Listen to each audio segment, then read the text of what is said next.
अस्सलाम वालेकुम dear students, उम्मीद करता हूँ आप सब खैरियत से होंगे। आज हमारी एक्सरसाइज नंबर 1.4 है और उसका हम क्वेश्चन नंबर 1 करेंगे, which is simplify the following. Actually ये जो एक्सरसाइज है ये पूरी ये लॉज ऑफ एक्सपोनेंट के ऊपर है और आपको ये लॉज ऑफ एक्सपोनेंट जो हैं वो अच्छी तरीके से मालूम होने चाहिए। इसीलिए जो है मैंने यहाँ पे जो है ये लॉज ऑफ एक्सपोनेंट लाइन से लिख दिए। ये 6 लॉज हैं। ये अगर आपको समझ आ गए तो आप ये पूरी एक्सरसाइज आसानी से कर सकते हैं।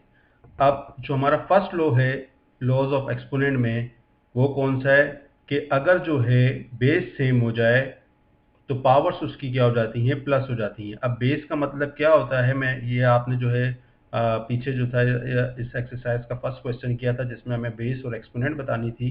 तो ये देखें, ये जो ए है और ये जो ए है ये हमारे पास क्या कहलाती है, बेस। और ये जो एक्स है और ये जो वाई है ये हमारे पास क्या कहलाता है, एक्सपोनेंट या पावर। अगर ऐसी कंडीशन आ जाए कि आपके पास बेसिस सेम हो, यानी कि नीचे वाले नंबर सेम हो, तो हमेशा उनकी पावर्स को हम क्या कर देते हैं, प्लस कर देते हैं। इसीलिए यहाँ पे आप देखें एक्स प्लस वाई आ गया। बेस को एक बार लिखा हमने, ए को एक बार लिखा और एक्स प्लस वाई आ गया। दूसरी बात मैं बताता चलूँ, यहाँ पे मैंने अंडरलाइन और जो टिक किए हैं ये सिर्फ समझाने के लिए हैं ताकि आपको समझ आ सके कॉन्सेप्ट। बाकी जो है आपने ये टिक और अंडरलाइन नहीं करना होता, ये मैंने आपको लास्ट वीडियो में भी बताया था। ये हमारा फर्स्ट लॉ हो गया। अब हमारा सेकंड लॉ जो है उसको अगर आप देखें, इसमें क्या है, एक नंबर है ब्रैकेट के अंदर, ए बेस है और जिसके ऊपर एक पावर लगी हुई है विच इज एक्स। ये ए हमारी बेस आ गई, ये छोटी सी जो है एक पावर आ गई जो कि क्या है, एक्स, और ब्रैकेट क्लोज है और उसके ऊपर भी जो है एक अलग से नंबर होगा या एक और जो या लेटर होगा वो भी हमारी क्या कहलाएगी, पावर कहलाएगी।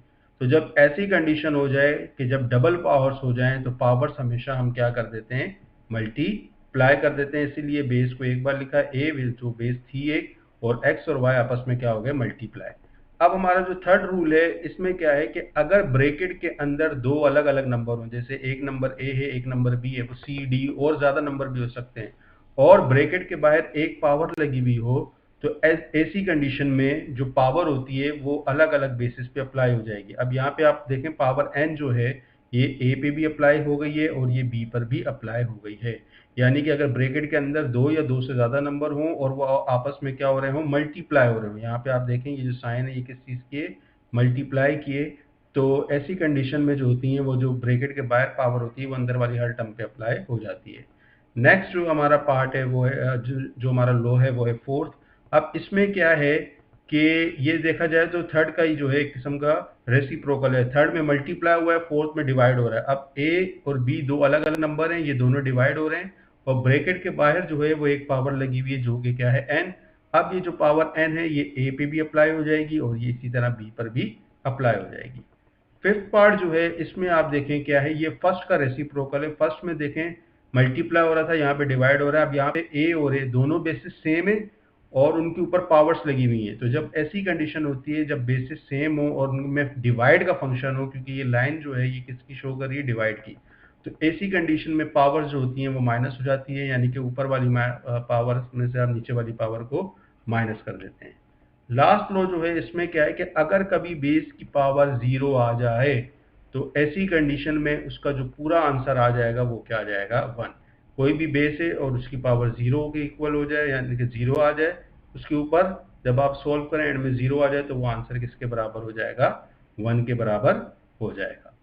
तो अब हम अपनी एक्सरसाइज को शुरू करते हैं जिसमें हमारा जो फर्स्ट पार्ट है जिसमें हमें कहा गया है कि 3 रेज़ टू पावर 5 को डिवाइड करेंगे 3 रेज़ टू पावर 2 से।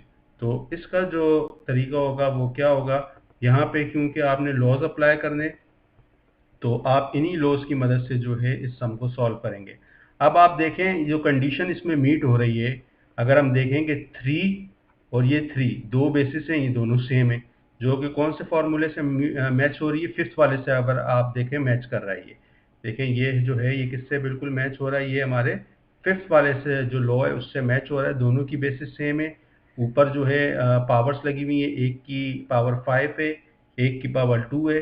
तो जब ऐसी कंडीशन हो तो हम क्या करते हैं, बेस को एक बार लिखते हैं और जो पावर्स होती हैं उनको हम क्या कर देते हैं, माइनस कर देते हैं। जैसे यहाँ पे m में से n को माइनस किया, इसी तरह यहाँ पे 5 में से 2 को हम क्या कर देंगे, माइनस कर देंगे। तो 5 में से 2 जब माइनस किया क्या आ जाएगा, 3। सो जो हमारा आंसर आएगा वो क्या आ जाएगा, 3 रेज टू पावर 3 हमारा जो होगा वो आंसर हो जाएगा।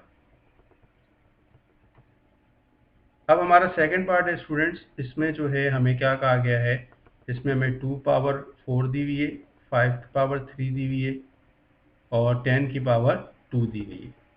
तो अब ऐसी कंडीशन में क्या है कि ऊपर वाले दो जो हैं वो मल्टीप्लाई हो रहे हैं और नीचे उससे वो डिवाइड होगा। ऐसी कंडीशन में आप 2 की पावर 4 का मतलब ये हो गया कि 2 को आप 4 टाइम्स क्या कर देंगे, मल्टीप्लाई कर देंगे। 2 से ही करेंगे, 4 से नहीं करेंगे। जब भी बेस के ऊपर पावर होती है तो बेस जो है वो अपने ही टेबल से उतने टाइम्स मल्टीप्लाई हो जाती है।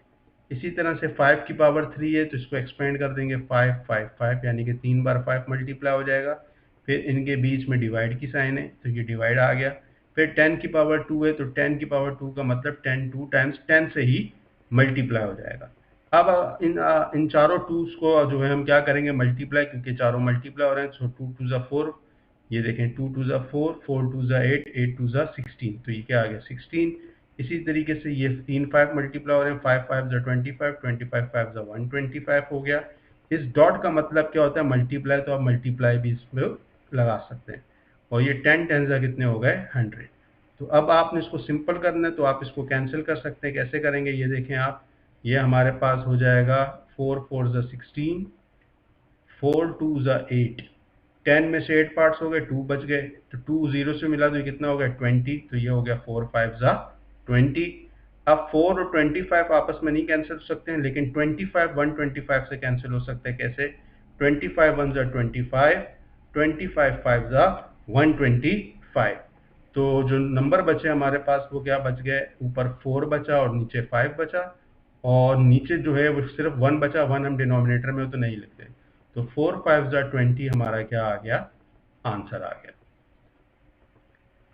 सो थर्ड पार्ट है हमारा अभी इसमें, a plus B whole square dot c plus D cube. 3 जब भी होता है उसको हम क्यूब पढ़ेंगे, a plus B dot C plus D. तो अब ऐसी कंडीशन में देखें आप स्टूडेंट्स, a प्लस बी दोनों सेम है और ये आपस में डिवाइड हो रहे हैं, तो हम इसको एक बार लिख देंगे। a प्लस बी को 2 बार एक बार लिखेंगे, ऊपर 2 है, पावर नीचे यहाँ पे कुछ भी नहीं है तो इट मीन्स 1 है। तो ये जब पावर जो है ये ऊपर चली जाएगी, नीचे प्लस थी तो ऊपर जाके माइनस हो गई। इसी तरीके से c प्लस डी जो है, ऊपर पावर 3 है, नीचे पावर यहाँ पे भी कुछ नहीं, तो इसकी पावर जब ऊपर गई तो ये क्या हो जाएगी माइनस। ऊपर क्यों गई, क्योंकि जहाँ पे जो फंक्शन हो रहा है वो डिवाइड का हो रहा है। जब बेसिस सेम हो और फंक्शन क्या हो, डिवाइड का हो, तो हम क्या करते हैं, जब पे ये देखें आप, इधर आप देख सकते हैं कि जब बेसिस सेम हो, फिफ्थ वाले लॉ जो है, जब बेसिस सेम हो और डिवाइड का फंक्शन हो तो पावर्स क्या हो जाती हैं, आपस में माइनस हो जाती हैं। सो a प्लस बी, 2 में से 1 को माइनस किया, क्या बच गया 1, 1 हम लिखते नहीं है, और यहाँ पे क्या बच गया c प्लस डी, 3 में से माइनस किया 1 तो यहाँ पे क्या बच गया 2। तो ये हमारा इसका आंसर आ गया।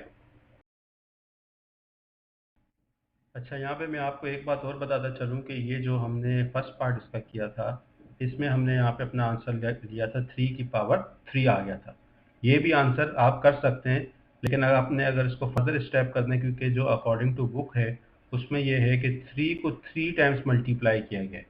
तो अगर आप 3 को 3 टाइम्स मल्टीप्लाई करेंगे तो हमारा आंसर जो आ जाएगा वो क्या आ जाएगा 27। किस तरह, 3 3 ज़ा 9, 9 3 ज़ा 27, क्योंकि जब बेस के ऊपर पावर होती है आप उसको जितना पावर होगी उतने टाइम्स बेस को एक्सपेंड कर देंगे तो हमारा वो आंसर आ जाएगा।